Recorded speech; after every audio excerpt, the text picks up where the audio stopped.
Hi everybody, I hope you are doing well. Today we'll talk about how to fix or how to solve the problem of Tapon app. You will go to settings.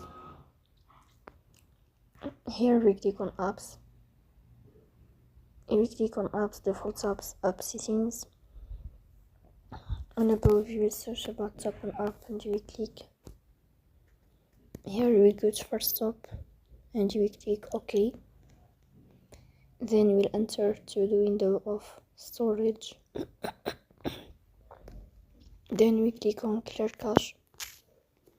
Here we'll turn off your Wi-Fi and you will turn on your Wi-Fi again to fix that problem. Then we go to Play Store.